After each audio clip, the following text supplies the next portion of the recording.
The gunshot that shattered the autumn stillness of the Arkansas wilderness sent 23-year-old Hannah Garrison diving behind the moss-covered trunk of an ancient oak, her heart hammering so hard she thought her ribs might crack.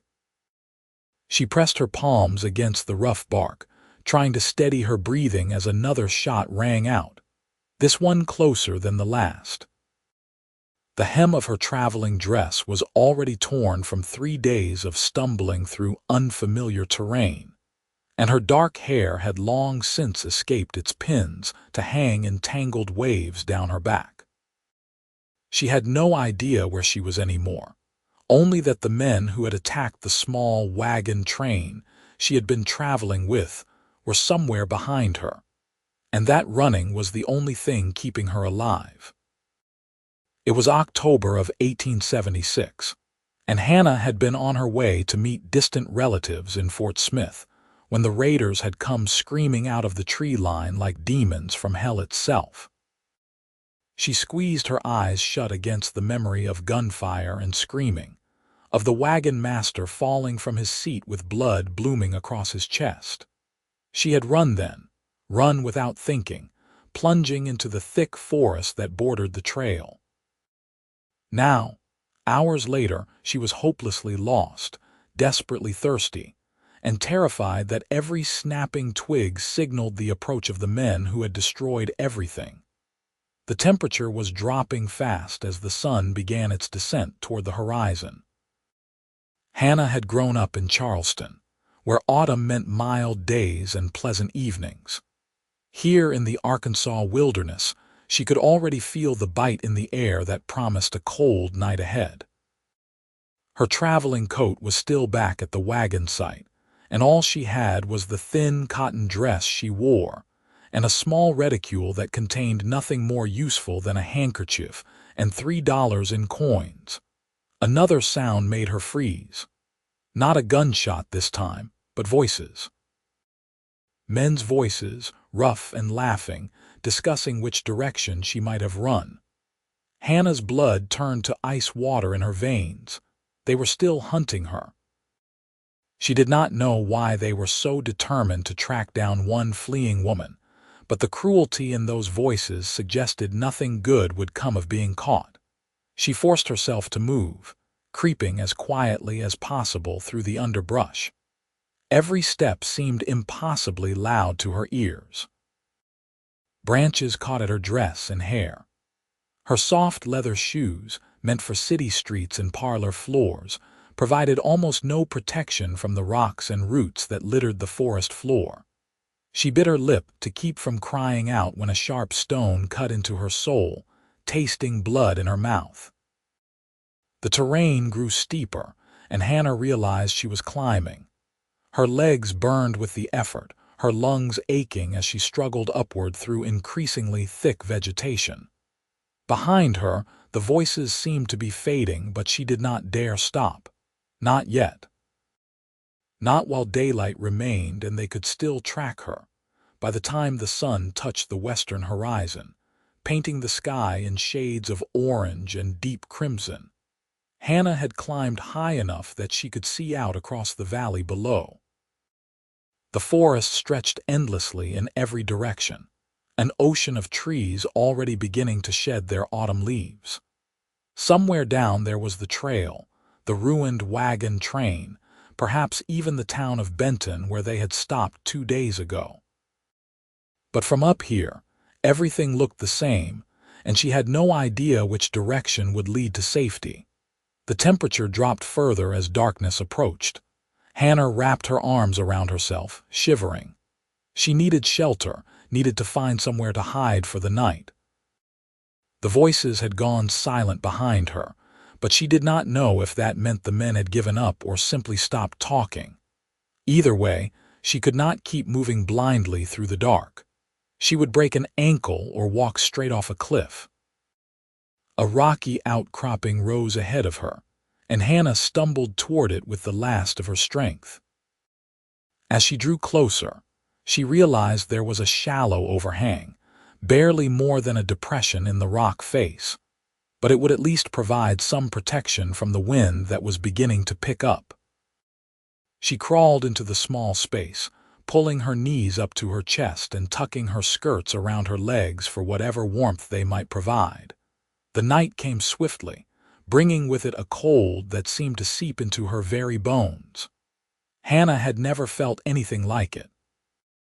She pressed herself against the back of the shallow cave, trembling violently, her teeth chattering so hard she had to clench her jaw. The wind whistled through the rocks around her, a mournful sound that spoke of the desolation of this wild place. She must have dozed fitfully, because she woke to near complete darkness and the sound of something moving nearby. Her heart leaped into her throat. Had the raiders found her after all? She held her breath, straining to hear over the sound of her own pulse thundering in her ears. Whatever it was moved past her hiding place without stopping. Some animal, she told herself. Just some animal. But the thought of wild creatures prowling the darkness was hardly more comforting than the thought of men with guns. The hours crawled by with agonizing slowness. Hannah drifted in and out of a cold, numbed half-sleep, her body too exhausted to stay fully alert but too uncomfortable to truly rest. Every sound made her jerk awake. The wind grew stronger as the night progressed, howling through the rocks like a living thing. It found every gap in her meager shelter, cutting through her thin dress as though she wore nothing at all. By the time the first gray light of dawn began to creep across the sky, Hannah was shaking so violently she could barely move.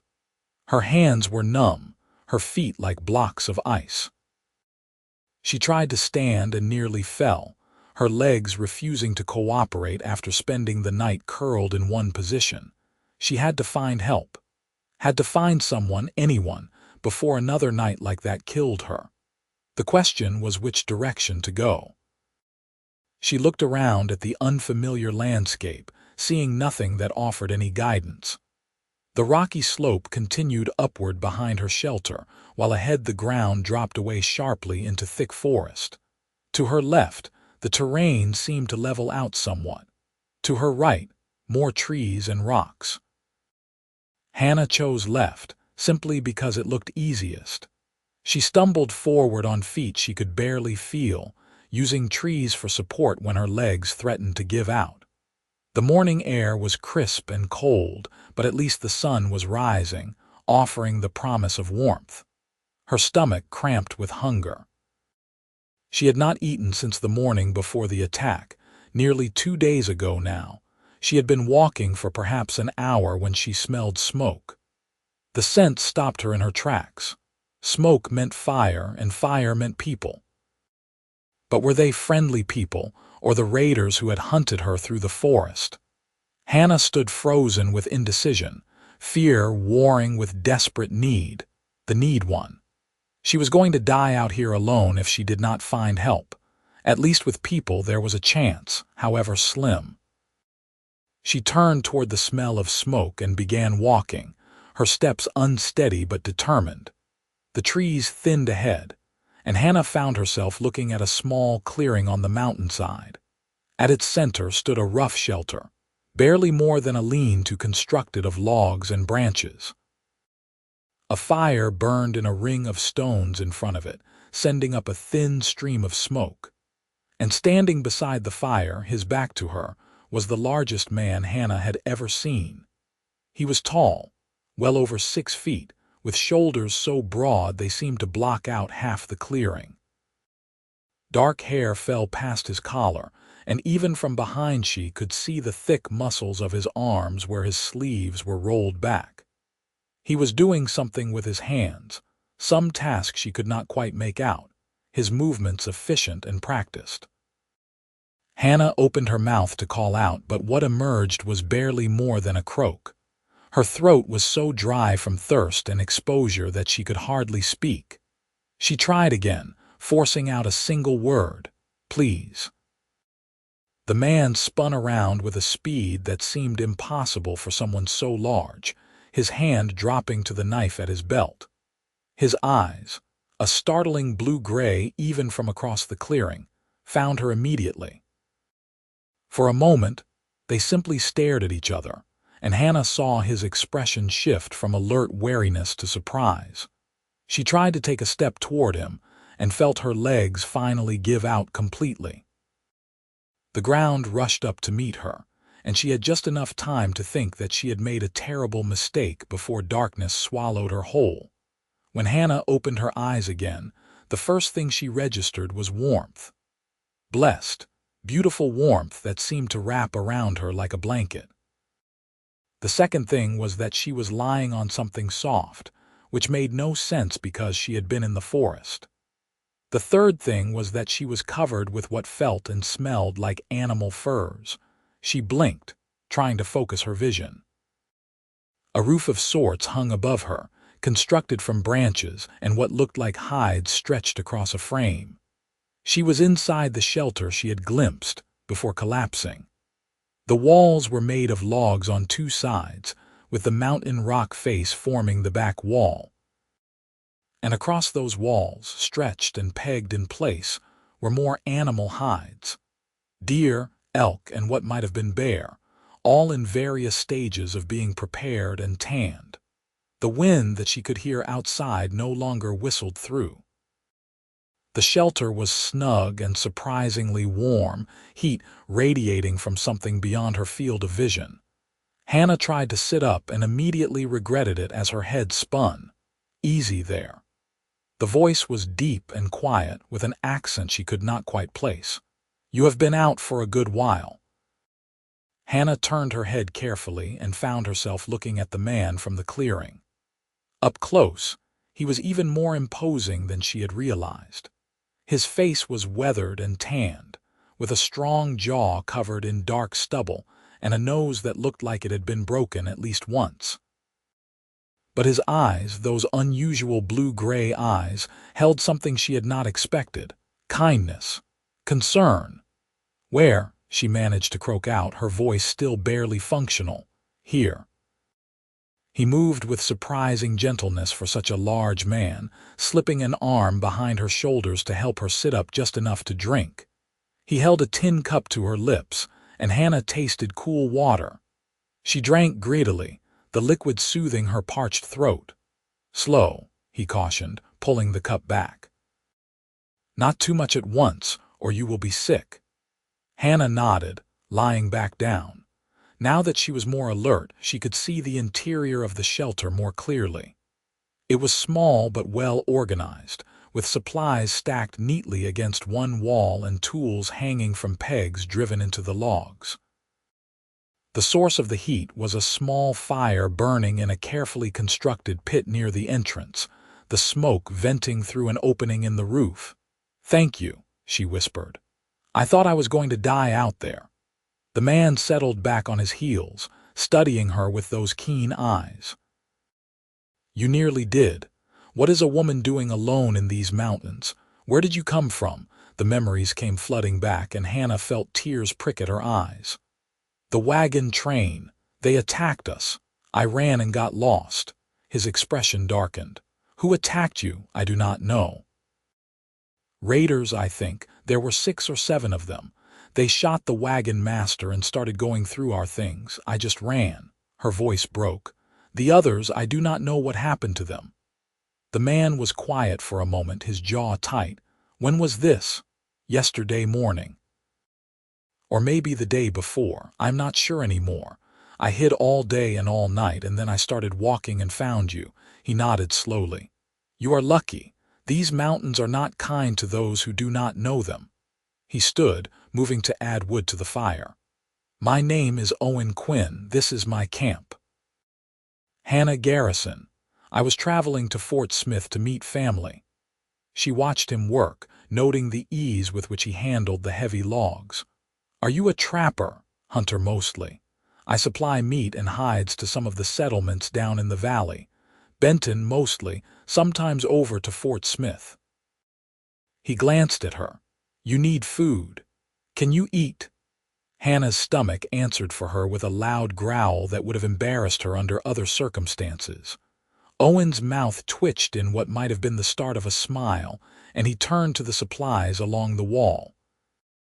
What he brought her was a simple stew, still warm in a small pot, thick with meat and what looked like wild onions and tubers.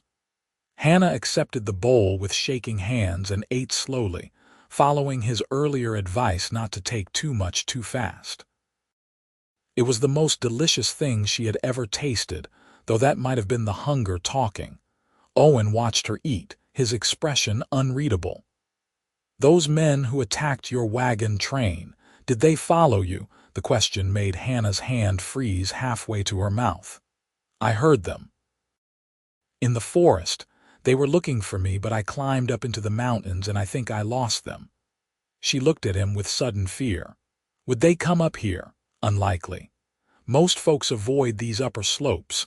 The terrain is rough and there is not much up here worth the climb." He paused. "But if they were determined enough to hunt you through the forest, they might be determined enough to keep looking." Hannah felt her brief moment of safety crumbling. "I cannot go back down there. Not yet." "You are in no condition to go anywhere yet," Owen said firmly.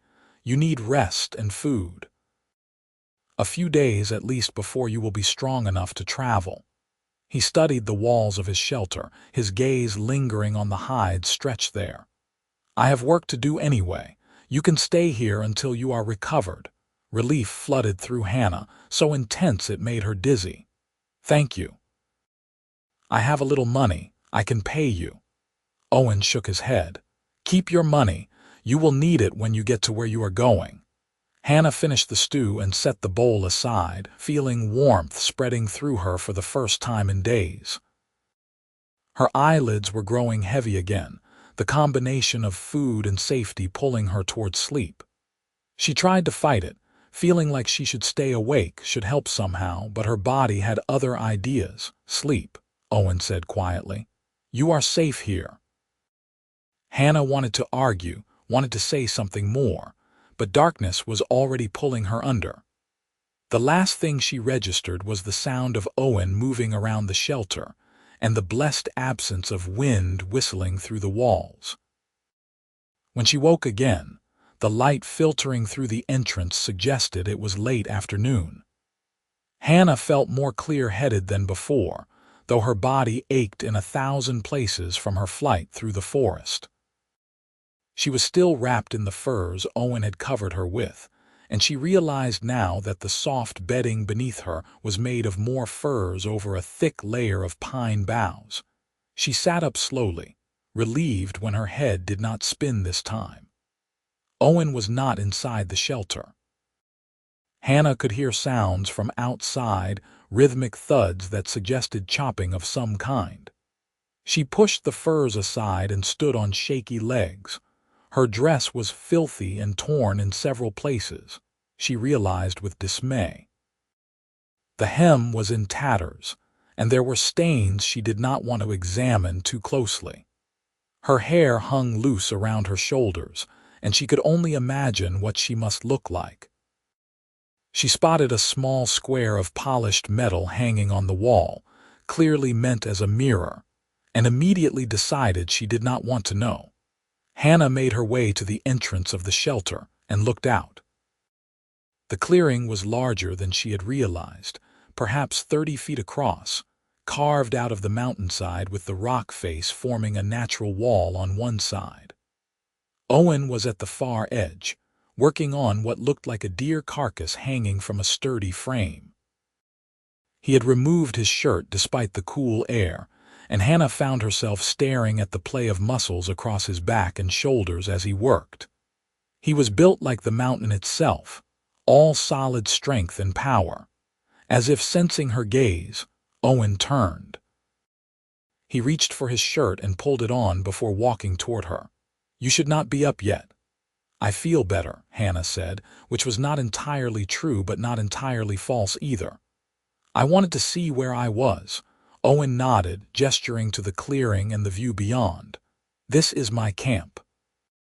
I have been here 3 years now. Before that, I moved around more, but this is a good spot. Protected, good water source."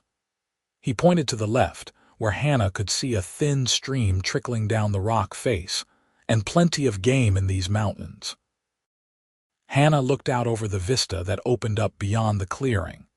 The forest stretched away below them, a patchwork of gold and crimson and deep green. In the distance, barely visible through the autumn haze, she could see what might have been the thread of a river. "It is beautiful," she said softly. "It is home," Owen replied simply. He studied her face. "You should sit. You are still weak." Hannah wanted to protest that she was fine, but her legs chose that moment to tremble, proving him right. She let him guide her to a log near the fire, settling onto it gratefully. Owen moved to the stream and filled a cup with fresh water, bringing it to her. "Thank you," Hannah said, accepting the cup. "I do not know what I would have done if I had not found you, or if you had not been kind enough to help." Owen lowered himself onto another log across the fire from her. "Could not very well leave you to freeze." They sat in silence for a few moments, the only sounds the crackling of the fire and the distant cry of a hawk. Hannah found herself studying him when she thought he was not looking. He was probably in his late 20s, she guessed, though the weathered quality of his face made it hard to be certain. There was something about him that spoke of strength and capability, a man who knew exactly who he was and what he was doing in this wild place. "Why do you live up here?" she asked. "Alone, I mean. It must be hard." Owen was quiet for a moment, his gaze on the fire. "I prefer it. Cities and towns, too many people, too much noise. Up here things make sense. You work, you survive. It is simple." "It does not seem simple to me," Hannah said. "It seems terribly difficult." That almost smile touched his mouth again. "I suppose it depends on what you are used to. I imagine your life in Charleston was not much like this." Hannah blinked in surprise. "How did you know I was from Charleston? Your accent, and the way you are dressed. Those are city clothes, and expensive ones at that. Charleston seemed like a good guess." Hannah looked down at her ruined dress. "They were expensive. My father insisted I dress properly, even for traveling." Her voice caught. "He died 6 months ago. That is why I am going to Fort Smith. I have cousins there, and there was nothing left for me in Charleston." "I am sorry," Owen said, and the simple sincerity in his voice made Hannah's throat tighten. "Thank you. It has been hard. He was all I had after my mother passed when I was young." She twisted the cup in her hands. "I thought I could make a new start in Fort Smith. Now I am not so sure I will ever get there." "You will," Owen said firmly. "Once you are strong enough, I will guide you down to Benton. From there you can get another wagon or the stage to Fort Smith." The certainty in his voice was comforting, and Hannah found herself believing him. If anyone could get her safely down the mountain, it would be this man who lived in the wilderness and seemed as much a part of it as the trees and rocks. The sun was sinking toward the horizon again, and Owen stood. "I need to finish preparing that deer before dark. You should rest more. Your body needs time to recover." Hannah watched him walk back to his work, and despite her exhaustion, she did not want to go back inside the shelter. The fresh air felt good after being cooped up, even in sleep. She sat by the fire, sipping her water and watching Owen work with practiced efficiency. He was right that her life in Charleston had been nothing like this. She had grown up in a fine house with servants, had learned to embroider and play the piano and conduct herself properly in society. Her father had been a merchant, successful enough to provide well for his only daughter. When he had died suddenly of a heart ailment, Hannah had discovered that the business was heavily in debt. Everything had to be sold to pay the creditors, and she had been left with almost nothing. The cousins in Fort Smith were her mother's family, and while Hannah had never met them, they had written to offer her a home. It had seemed like the answer to her prayers. Now, sitting on a mountainside in the Arkansas wilderness with a stranger who lived like some figure from a frontier tale, Hannah wondered if she would ever see Fort Smith at all. As the light began to fade, Owen finished his work and covered the meat with cloth to keep insects away. He washed his hands in the stream and came to sit by the fire again, this time with 2 bowls of the stew. He handed one to Hannah without comment. They ate in companionable silence. Hannah found herself relaxing in a way she had not expected. There was something peaceful about Owen's quiet presence, a sense of safety that went beyond just physical protection. He did not press her with questions or seem to expect anything from her. He simply was, solid and dependable as the mountain itself. After they had eaten, Owen banked the fire and gestured to the shelter. "You should sleep inside tonight. It gets cold up here after dark." Hannah remembered the previous night all too well. She followed him into the shelter, watching as he arranged the furs and bedding. "Where will you sleep?" she asked suddenly, realizing the shelter was small and there was only one bed. "Outside. I have another bedroll." "No," Hannah said quickly. "I cannot take your bed and make you sleep outside. That is not right." Owen looked at her steadily. "You are a guest, and you are still recovering. You need proper rest." "Then we can share the shelter," Hannah said, feeling her cheeks warm even as she said it. "There is room enough. I just cannot in good conscience force you out of your own home." For a moment she thought he would argue, but then he nodded slowly. "If you are sure, I will keep to my side." The shelter was indeed small, but Owen constructed a second sleeping area on the opposite side of the fire pit, using more furs and boughs. It would be close quarters, but Hannah reminded herself that this was a matter of survival, not propriety. Her father would have been horrified, but her father was gone, and she was alone in the wilderness with a man she had known for less than a day.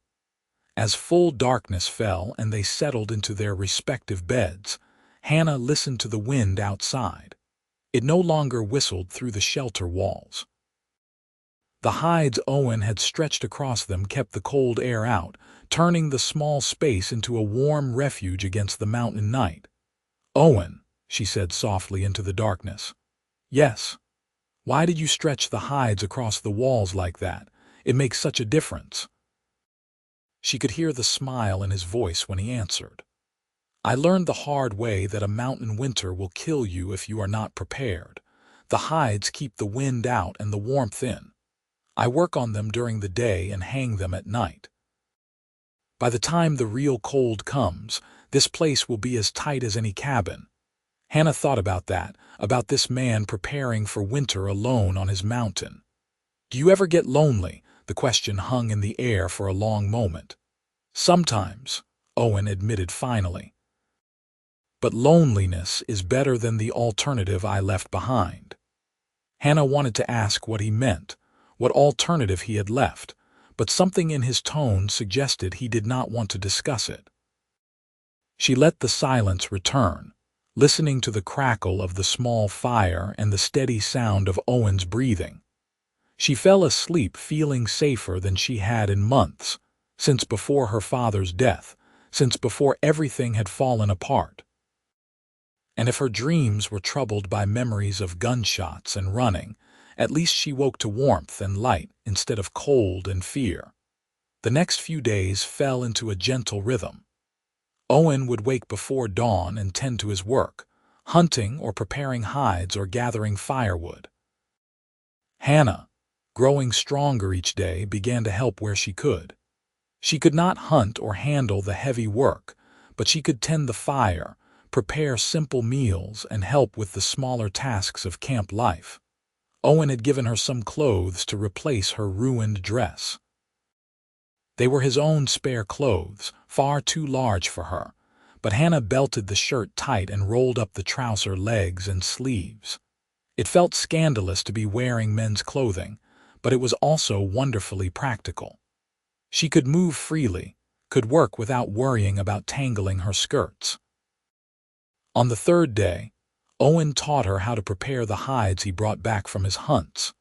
It was hard, messy work, scraping away fat and tissue, treating the skins with a mixture of the animal's own brain matter and water. Hannah found it both fascinating and slightly revolting, but she persevered. Owen was patient, showing her the techniques he had learned over years of practice. "You are a quick study," he said as she worked on stretching a deer hide across the wall frame he had constructed. "Most city folk cannot stomach this kind of work." "I suppose I am discovering I am not as delicate as I thought," Hannah replied, wiping sweat from her forehead with the back of her hand. "Or maybe I am just too stubborn to admit defeat." Owen made a sound that might have been a laugh. It was the first time she had heard anything close to laughter from him, and it transformed his face, making him look younger and less severe. As they worked together, Hannah learned more about him in small pieces. He had grown up in Missouri, the son of a farmer. He had fought in the war, though he did not say for which side, and Hannah did not ask. Afterward, he had drifted west, working various jobs before finally settling in these mountains. He spoke little of family, suggesting there was pain there he did not want to examine. In turn, Hannah told him about her life in Charleston, about her father and the genteel poverty that had followed her mother's death, about learning to manage a household on limited means while maintaining appearances, about the shock of discovering after her father's funeral that everything she had known was gone. "I thought I knew what hardship was," she said one evening as they sat by the fire. "But it was all relative, was it not? I still had a roof over my head and food to eat. This is real hardship. This is real survival. This is just life," Owen said. "Different from what you knew, but not better or worse, just different." Hannah considered that. "I think it might be better in some ways, simpler like you said before. There is something honest about it. You work or you do not survive.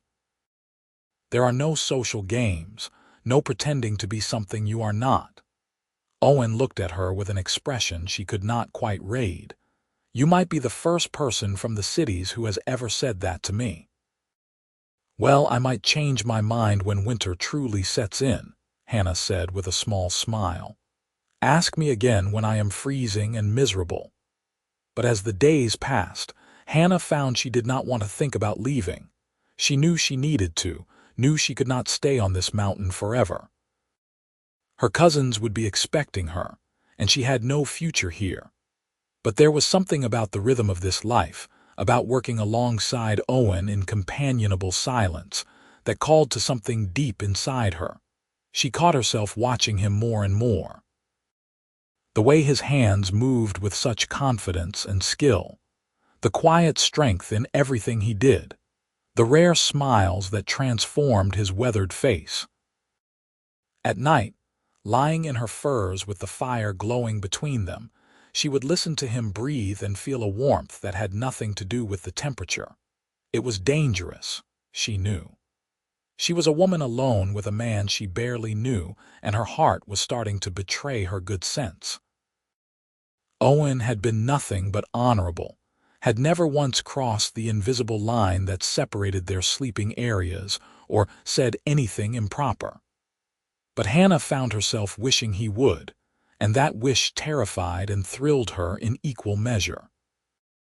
On the 7th day of her stay, Hannah woke to find Owen already up and moving around the clearing with unusual energy. When she emerged from the shelter, he looked at her seriously. "Your strength is back," he said. "You are moving well, eating well. Tomorrow I should take you down to Benton." The words hit Hannah like a physical blow. She knew he was right. She knew she could not stay. But the thought of leaving this mountain, of leaving Owen, made her chest tight. "Tomorrow," she managed to say. Owen nodded. "The weather is good now, but it could change. Better to go while conditions are favorable." He paused. "I will make sure you get there safely. I will even take you to Fort Smith myself if you need." "That is very kind of you," Hannah said, her voice sounding hollow to her own ears. They worked together that day, but the easy companionship felt strained. Hannah found herself memorizing everything. The way the light fell across the clearing, the sound of the stream, the sight of Owen working on the hides, his movements sure and practiced. She wanted to hold on to all of it, to carry these memories with her wherever she went. That evening, as they sat by the fire eating their dinner, Hannah finally found the courage to speak what was in her heart. "Owen, I need to tell you something." He looked up from his bowl, those blue-gray eyes attentive. "What is it?" Hannah took a deep breath. "These days here with you have been some of the best of my life. I know that must sound strange, given how I arrived, given everything, but it is true. You saved my life, and you have been kinder to me than I had any right to expect. I just wanted you to know that I will never forget this, never forget you." Owen was very still, his expression unreadable in the firelight. For a long moment he said nothing, and Hannah felt her cheeks burn with embarrassment. She had said too much, revealed too much. Then Owen set down his bowl and stood. He walked around the fire and held out his hand to her. Hannah took it, letting him pull her to her feet. They stood close, closer than they had been since that first day when he had helped her drink water. "Hannah," Owen said, his voice rough, "I need to tell you something too." Her heart was pounding so hard she was certain he could hear it. "Yes, I do not want you to go." The words hung in the air between them. Hannah stared up at him, hardly daring to breathe. "What?" Owen's hand tightened around hers. "I know I should. I know you have family waiting, a whole life planned out. But these days with you here, it has been like waking up from a long sleep. I did not realize how alone I was until you were here, and now the thought of you leaving feels like losing something precious." "Owen," Hannah whispered, her free hand coming up to rest on his chest. She could feel his heart beating just as hard as hers. "I do not want to go either. I have been trying to tell myself it is gratitude, that I am just confused because you saved me, but it is more than that." His other hand came up to cup her face, his touch gentle despite the calluses on his palm. "I have nothing to offer you, no fine house, no easy life. Just this mountain and a rough shelter and hard work. That is more than I have anywhere else," Hannah said. "In Fort Smith I would be the poor relation, dependent on the charity of people I have never met. Here I could be," she stopped, hardly daring to finish the thought. "What?" Owen asked softly. "What could you be here?" "Yours," Hannah breathed. "If you wanted me." Owen's answer was to lower his head and kiss her. It was soft at first, tentative, as though he was afraid she might vanish like morning mist. But when Hannah pressed closer, her arms sliding around his neck, the kiss deepened. It was nothing like the chaste peck she had received from the few suitors her father had approved in Charleston. This was fire and hunger and the meeting of two souls who had found something unexpected in the wilderness. When they finally broke apart, both breathing hard, Owen rested his forehead against hers. "Are you sure? This life is not easy, Hannah. The winters are hard, and we would be alone up here for months at a time. You would be giving up everything you knew." "I already gave up everything I knew," Hannah said. "My old life is gone, Owen. I can either cling to it like a ghost, or I can choose something new, something real." She pulled back just enough to meet his eyes. "I choose you. I choose this if you will have me." Owen's smile, when it came, was like the sun breaking through clouds. "I will have you, for as long as you will stay." "Forever then," Hannah said, and kissed him again. They spent that night not in separate beds, but wrapped in each other's arms, discovering the shape and feel of one another.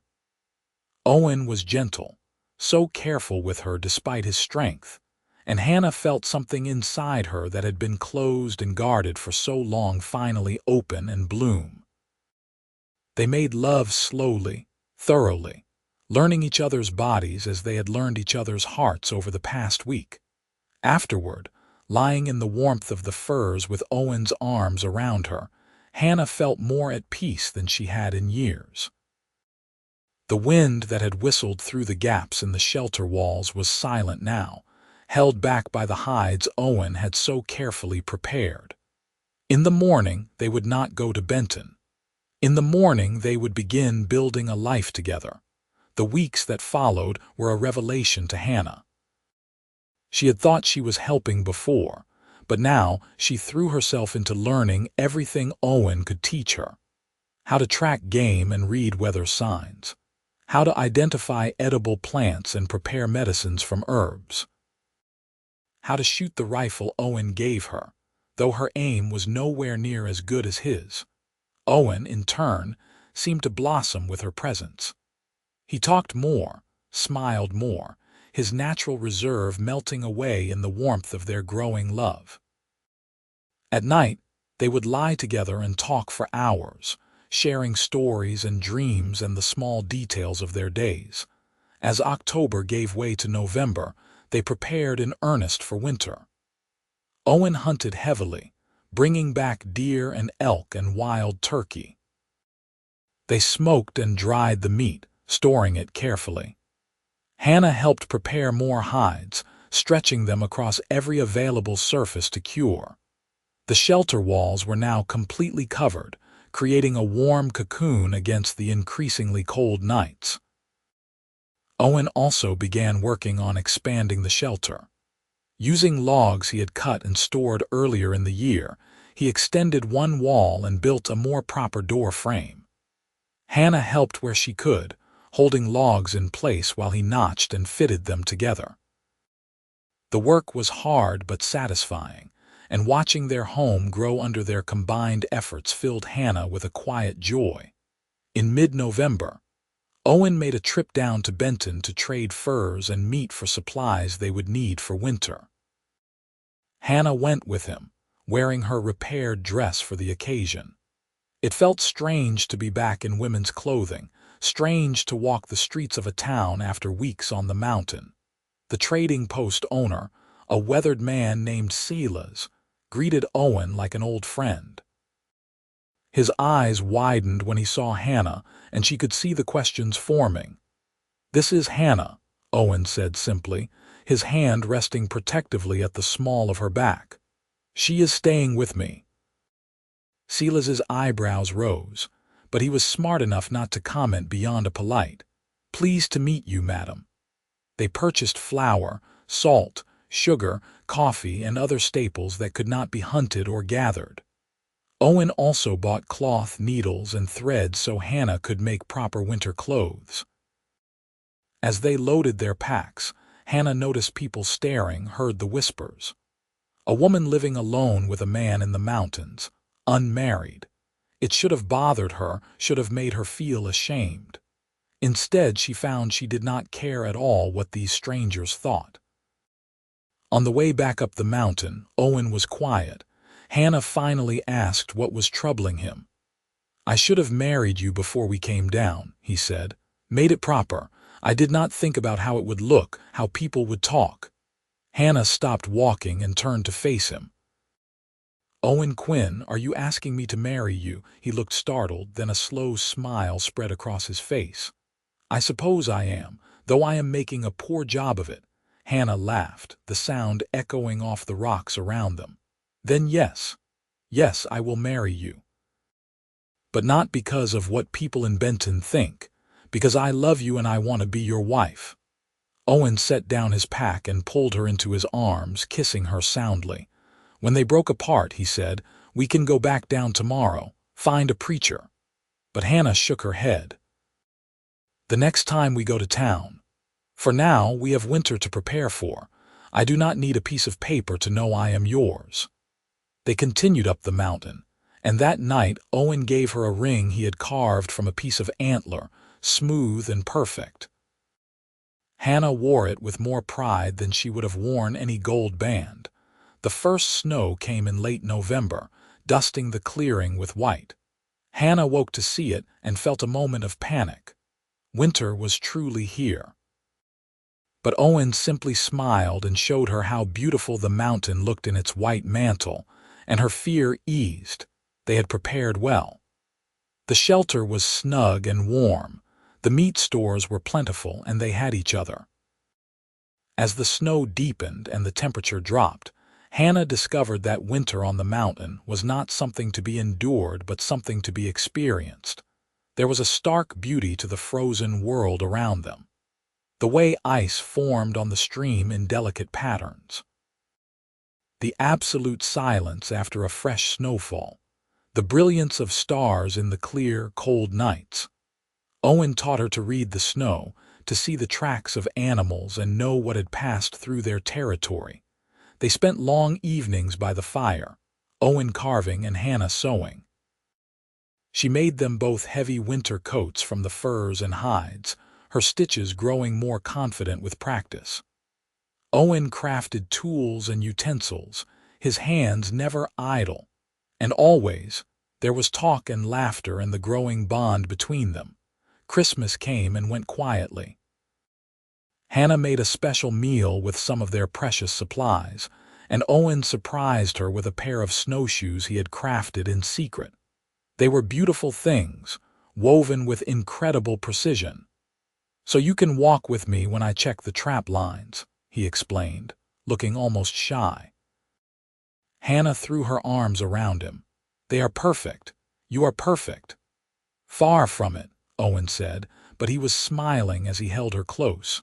January brought the hardest cold temperatures that made even their well-sealed shelter feel inadequate. They spent most of their time inside, venturing out only when necessary. Owen showed Hannah how to bank the fire to keep it burning low and steady through the night, how to melt snow for water when the stream froze solid. On the coldest nights, they would lie wrapped in every fur they owned, their bodies pressed together for warmth.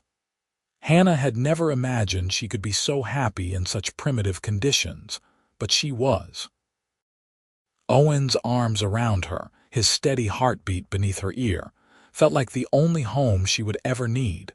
February brought a thaw, and with it a return to easier living. The snow still lay thick on the ground, but the brutal cold had eased.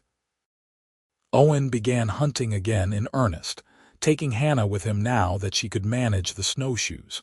She saw her first elk on one of these trips, a massive bull standing in a clearing. Owen let her try the shot, whispering instructions in her ear. Her hands shook as she sighted down the rifle, but when she squeezed the trigger, the elk fell. She had made a clean kill. Owen kissed her soundly, pride shining in his eyes. "You are a mountain woman now," he said. Hannah looked at the elk, at the snow-covered wilderness around them, at the man she loved standing beside her. "Yes," she said softly, "I suppose I am." They butchered the elk together, hard work in the cold, but the meat would feed them for weeks. As they worked, Hannah thought about the woman she had been when she stumbled into Owen's clearing all those months ago. Frightened, lost, utterly unprepared for this life. That woman seemed like a stranger now. March brought the first real signs of spring. The snow began to melt in earnest, turning the streams into rushing torrents. Green things started to push up through the brown earth. Owen and Hannah emerged from their winter cocoon like bears from hibernation, blinking in the increasing sunlight. "We should go to Benton," Owen said one morning. "Trade the winter furs, get fresh supplies, and find that preacher if you are still willing." Hannah smiled. "I am more than willing. I have been your wife in every way that matters for months now. It is time to make it official." They prepared for the journey, packing furs and hides that represented months of work. As they descended the mountain, Hannah looked back at their shelter, at the home they had created together. It looked small and rough from the outside, but she knew the warmth and love it contained. Benton seemed even more crowded and noisy than Hannah remembered. The smells of too many people in close proximity made her wrinkle her nose. Owen noticed and squeezed her hand. "It will not be for long," he promised. They found a preacher at the small church on the edge of town. He was a kind-faced man who listened to their story with understanding eyes. He agreed to marry them that very afternoon, with Silas from the trading post and his wife serving as witnesses. Hannah wore her best dress, the one Owen had helped her repair and alter. Owen wore clean clothes and had trimmed his beard. They stood before the preacher in the simple church and spoke their vows, promising to love and honor each other for as long as they both should live. When Owen slipped a real gold band onto her finger, Hannah gasped. "When did you bought it last time we were in town?" Owen said softly. "Figured you deserved something better than carved antler, much as I liked making it." Hannah looked at the ring, simple but beautiful, then at the man who had given it to her. "I loved the antler ring. I love this one too. But most of all, I love you." They sealed their vows with a kiss, and Hannah felt her heart so full she thought it might burst. She was Hannah Quinn now, wife to a mountain man, and she could not imagine being happier. That night they stayed at the boarding house in town, a luxury after months in their rough shelter. But Hannah found she missed the sound of the wind outside, the crackle of their fire, the sense of being tucked away from the world. She said as much to Owen as they lay in the unfamiliar softness of a real bed. "Tomorrow we go home," Owen promised, pulling her close. "Back to our mountain." And they did. They climbed back up into the wilderness with their supplies and their new legal bond, and Hannah felt like she was returning to the place she truly belonged. Spring turned to summer, and the mountain transformed around them. Wildflowers bloomed in profusion, painting the meadows in every color imaginable. Hannah planted a small garden near the shelter. Vegetables started from seeds she had bought in Benton. She tended them carefully, thrilled when the first green shoots appeared. Owen continued to hunt and trap, but less intensively now that they did not need to prepare for winter. They took long walks together, exploring parts of the mountain Hannah had not yet seen. Owen showed her a waterfall that thundered down a cliff face, and they bathed in the pool at its base, the cold water making them gasp and laugh. In the long summer evenings, they would sit outside their shelter and watch the sun set over the valley below. Hannah would lean against Owen's solid warmth and feel a contentment so deep it was almost painful. "You ever miss Charleston?" Owen asked one evening. Hannah considered the question seriously. "I miss my father sometimes. I wish he could have met you, could have seen me so happy." "But the city itself?" "No, I do not miss it at all. No regrets then. Only that I did not find you sooner," Hannah said, tilting her head back to kiss his jaw. In August, Hannah began to suspect she might be pregnant. Her courses had always been regular, and when they failed to arrive, she felt a flutter of excitement mixed with fear. She waited another month to be sure before telling Owen. She chose an evening when they were sitting by the fire, the first cool hint of autumn in the air. Hannah took Owen's hand and placed it on her still flat stomach. "There is a baby," she said simply. "Our baby." Owen went very still, his eyes wide. Then a grin spread across his face, transforming him into someone young and almost boyish with joy. "A baby, you are sure?" "As sure as I can be." "I think it will come in the spring." Owen let out a whoop of pure happiness and lifted Hannah off her feet, spinning her around. When he set her down, he kissed her thoroughly, then dropped to his knees and pressed his ear against her stomach. "Can you hear it yet?" Hannah asked, laughing. "No, but I am listening anyway," Owen said. He looked up at her, his eyes suspiciously bright. "A baby, our baby. Hannah, I never thought." His voice broke. Hannah ran her fingers through his hair, understanding all the things he could not quite say, that he had never expected to have a family, that he had thought he would grow old alone on this mountain, that she and this child represented everything he had stopped letting himself want. "We are a family now," she said softly. "You, me, and this little one. A real family." Owen stood and pulled her into his arms, holding her like she was the most precious thing in the world. And perhaps to him, she was. The knowledge of the coming baby changed things in subtle ways. Owen became even more protective, insisting Hannah not lift anything too heavy or work too hard. Hannah protested that she was pregnant, not fragile, but secretly she was touched by his concern. They spent the autumn preparing for their second winter, but now they were preparing for 3 instead of 2. Owen built a cradle, working on it late into the evenings until it was smooth and perfect. Hannah sewed baby clothes from soft cloth and rabbit fur, her hands creating tiny garments with love in every stitch. In November, they made another trip to Benton, this time to stock up on supplies they would need for a baby. The town had grown since their last visit, with new buildings going up and more people arriving. The preacher's wife, a practical woman named Martha, gave Hannah advice about childbirth and what to expect.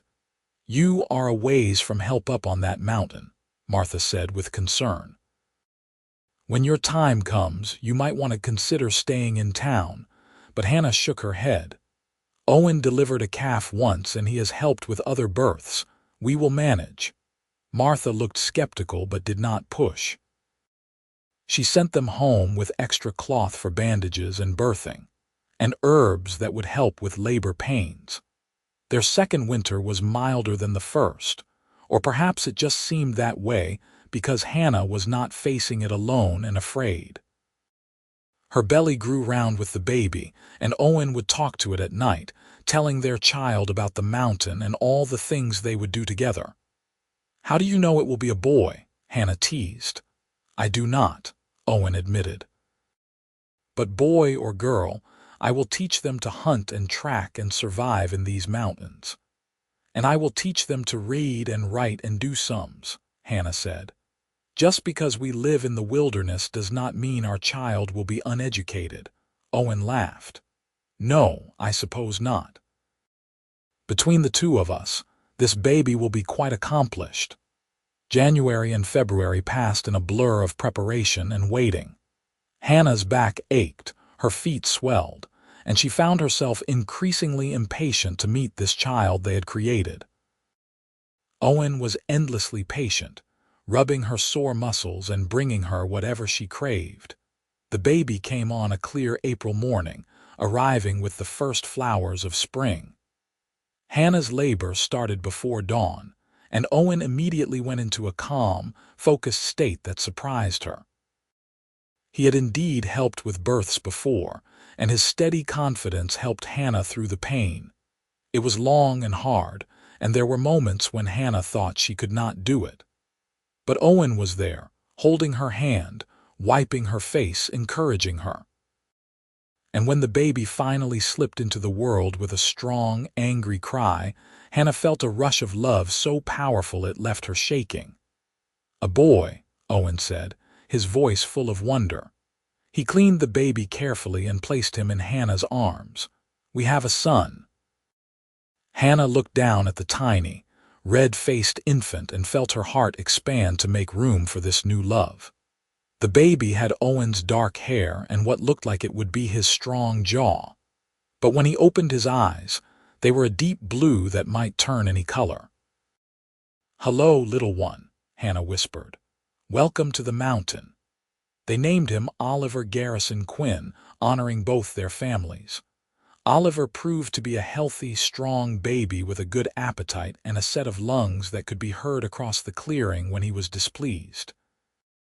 Hannah recovered well from the birth, and within a few weeks she was back to helping with the daily work of their mountain home, Oliver strapped to her back or sleeping in his cradle nearby. Owen was besotted with his son. He would hold Oliver for hours, just watching him sleep, a look of absolute wonder on his face. Hannah would watch them together and feel her love for Owen deepen even further. He was everything she could have wanted in a husband and father. As Oliver grew, he became the center of their world. His first smile, his first laugh, his first tooth, each milestone was celebrated with the same joy most parents might reserve for first steps or first words. The mountain home that had felt spacious for two became cozy with three, filled with the sounds of a baby and the busyness of family life. In the summer, when Oliver was 4 months old, they made the journey to Benton to show him off and get supplies. The town had continued to grow, and Hannah barely recognized it, but she felt no longing to stay. After a few days of noise and crowds, she was eager to return to their quiet mountain. As the years passed, Oliver grew into a sturdy, adventurous child. He took his first steps in the clearing outside their shelter, and his first words were "Mama" and "Papa," followed quickly by "Bear" when Owen showed him tracks in the snow. By the time he was 3, he could identify dozens of plants and animals, and was begging to go hunting with his father. Hannah had expanded her garden, growing enough vegetables to provide variety in their diet year-round. She had also started keeping chickens in a coop Owen built, which provided them with fresh eggs. Their small homestead became increasingly self-sufficient. When Oliver was 4, Hannah discovered she was pregnant again. This time the news was less of a surprise, and they prepared calmly for the new arrival. Oliver was excited about becoming a big brother, though Hannah suspected he did not fully understand what that meant. The second baby, a girl, arrived in the autumn. She came faster than Oliver had, as though impatient to join the world. Hannah labored in the afternoon and gave birth just as the sun was setting, painting the sky in shades of gold and red. "A daughter," Owen said, tears streaming down his face as he held the tiny girl.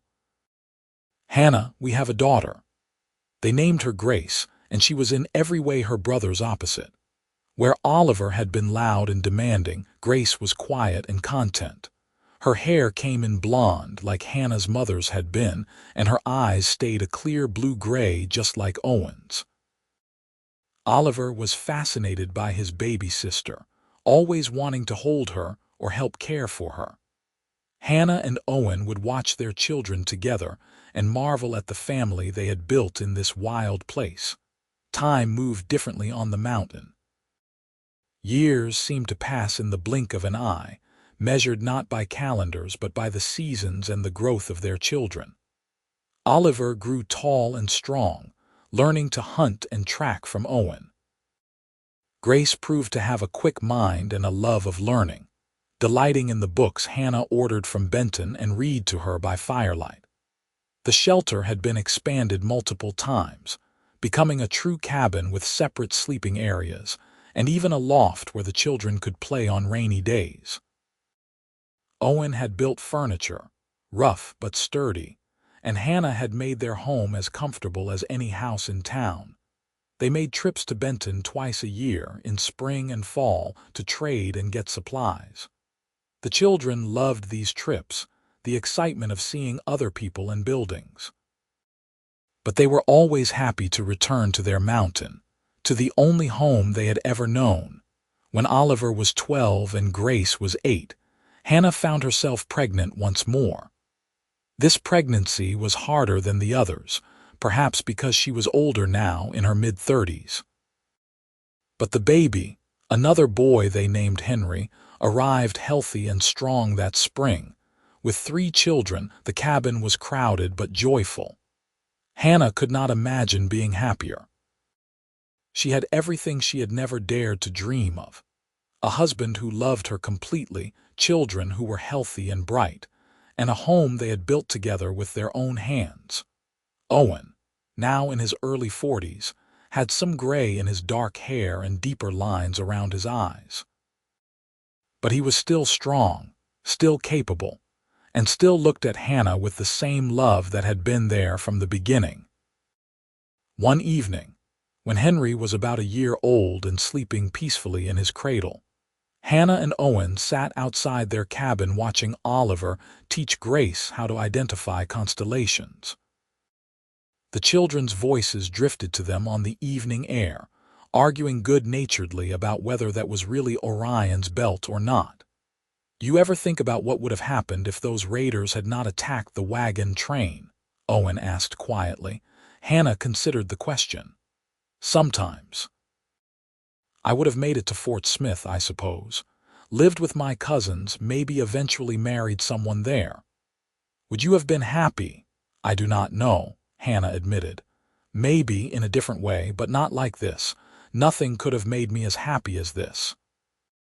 She leaned against his shoulder, solid and warm. That attack was the worst and best thing that ever happened to me. It brought me to you. Owen kissed the top of her head. I think of that sometimes too. If you had not stumbled into my clearing that day, I would still be alone up here. I would never have known what I was missing.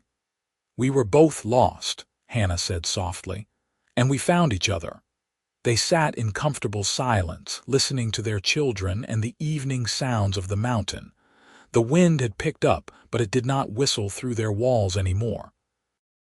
Owen had seen to that years ago, stretching those first hides across the shelter to keep out the cold. That small act of survival had become something more, the foundation of their home, their life, their family.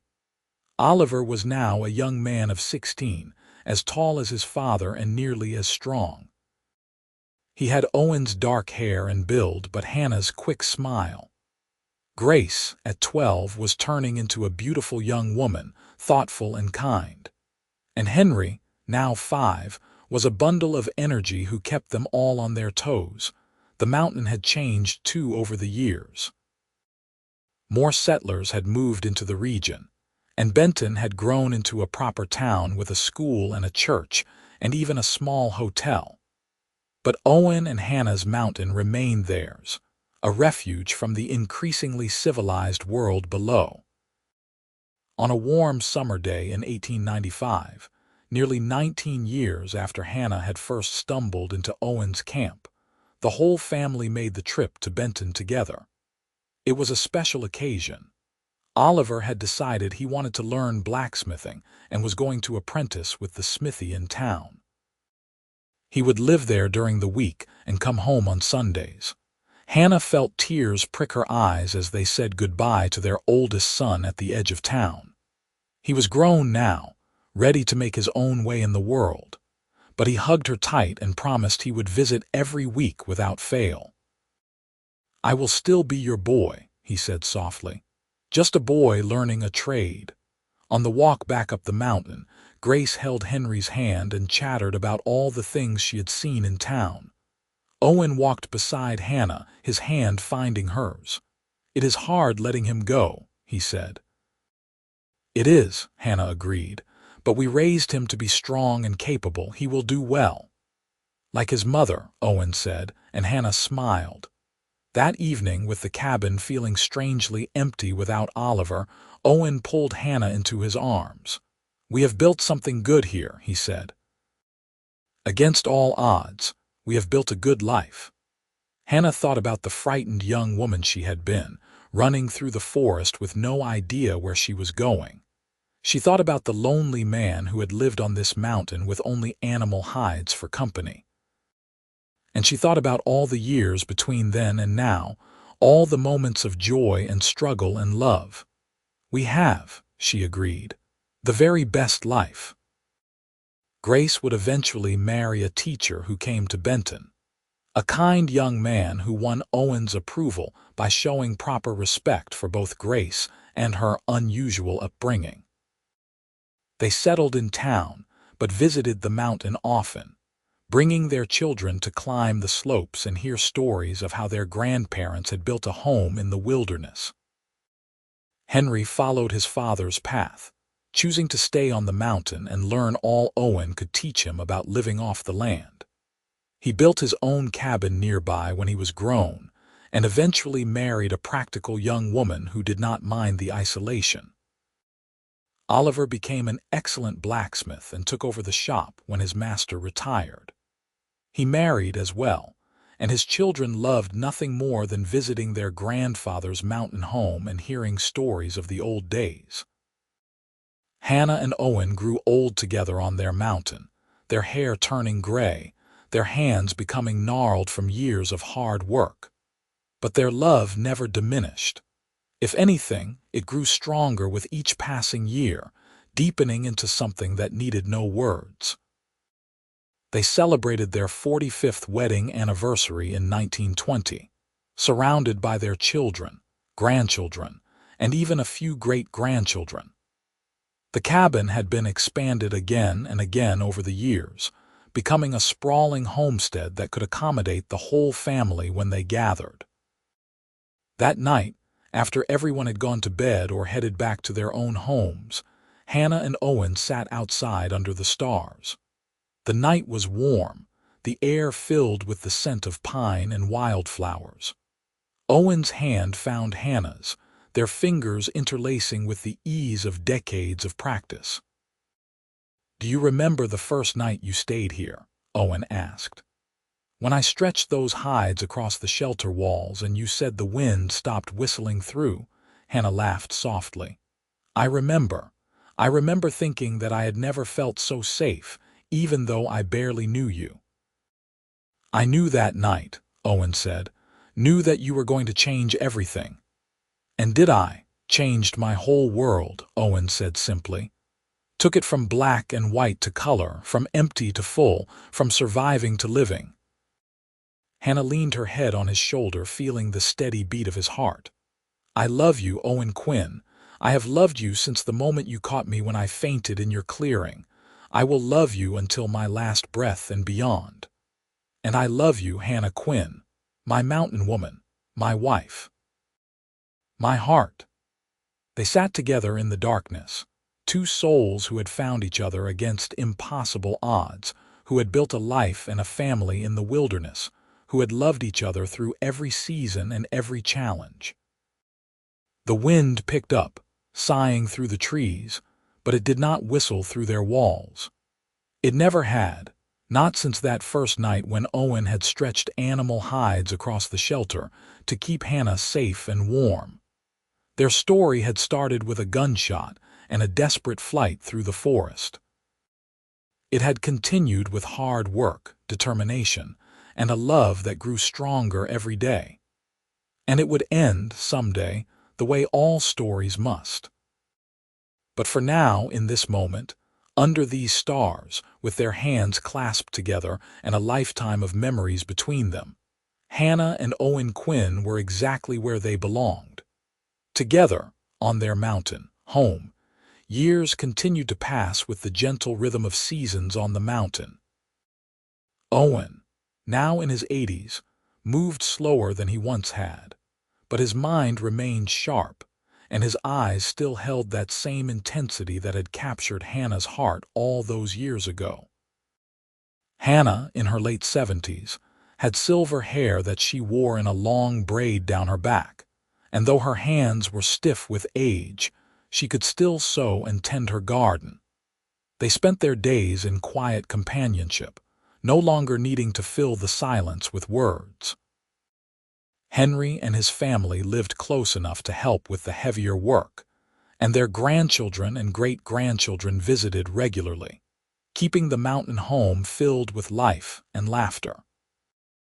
On a crisp October morning in 1924, nearly 48 years after Hannah had first arrived on the mountain, Owen woke to find the world covered in the season's first snow.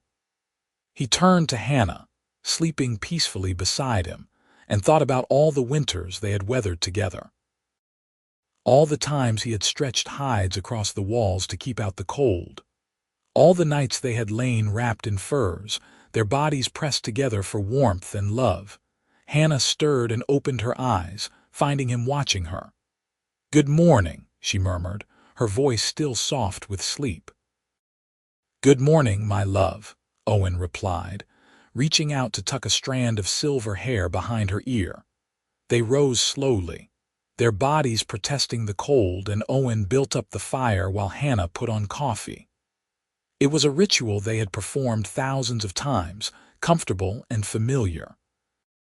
They ate breakfast together, discussing plans for the day, whether Henry would be by to help split more firewood, whether Grace might visit with the new baby she was helping to care for. After breakfast, they bundled up and walked out to look at the snow. It was not deep yet, just a dusting that made the world look fresh and clean. Owen took Hannah's hand and they walked slowly around the clearing, looking at everything they had built together. The cabin, sturdy and weathered with smoke curling from its chimney. The garden, put to bed for winter. The various outbuildings and additions that had accumulated over the decades. "We did well," Hannah said softly. "We did," Owen agreed. "Better than I ever imagined." They stood together in the snow, two old people who had loved each other through nearly 5 decades of marriage, through the building of a home and the raising of children and grandchildren, through every joy and sorrow that life had brought them. "I would do it all again," Hannah said. "Every single moment, even the hard ones, just to end up right here, right now with you." Owen pulled her close, holding her against his chest the way he had done countless times before. "As would I. You are my everything, Hannah Quinn, my mountain, my home, my heart." They went inside together, and Owen added more wood to the fire while Hannah settled into her favorite chair with her mending. The wind picked up outside, swirling the snow, but inside all was warm and peaceful. No drafts whistled through the walls. The cabin Owen had built and maintained all these years stood solid against any storm.